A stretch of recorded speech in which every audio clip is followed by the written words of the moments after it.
तर नमस्कार मित्रांनो, जय मल्हार, जय बाळोमा. हे बघा, आज आलो आहे असं उंच डोंगरावरती, टेकडीवरती. आणि बघा, ह्या अशा मेंढ्या चरतायत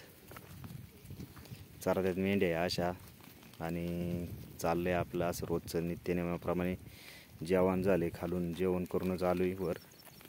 आणि हे बघा, ह्या अशा मेंढ्या चरतात. हे असं शिवार आहे, रान आहे असं मस्तपैकी.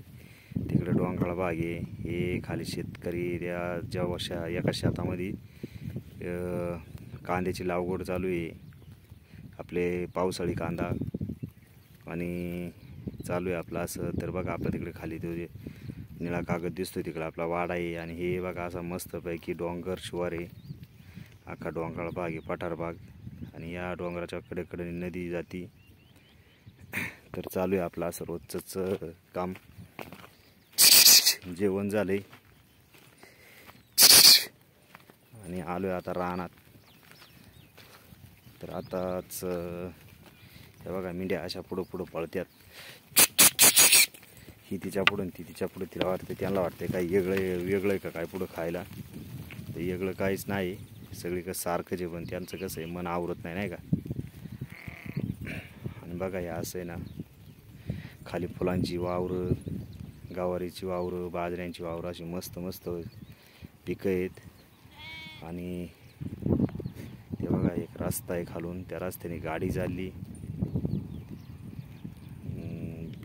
आपल्या काळ्या कलरमध्ये स्कॉर्पिओ गाडी आहे. तर एक नंबर अशी दुराळा ओढावीत चाललेली गाडी आहे. तर बघा, तुम्हाला दिसेन आताच. आणि मस्त असं इथं रस्ता आहे. आणि आपल्या मेंढ्या पण चरत्यात इथं. तर आता श्रावण महिना पण संपत आलेला आहे. आणि हे बघा, हे एका झाडावरती मस्तपैकी असा पक्षी बसलेला आहे. हा पक्षी नेहमीच मेंढ्यामध्ये बसत असतो बरं का. तर याला जुन्या काळात आम्ही कातरकर म्हणायचे आपले बाबा ते. तर कोळसा म्हणते त्याला. तर हा पक्षी मेंढ्यावर बसायला आवडतं त्याला. मेंढ्या हल्ली का अशी मग लेवारी डुलतो ते.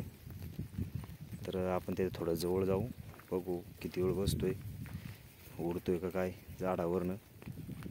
बघा बघा, याला बसला त्या बाजूला शिडीवरती. तर असं मस्तपैकी रानात शिवारात फिरायचं, मेंढ्या चारायच्या.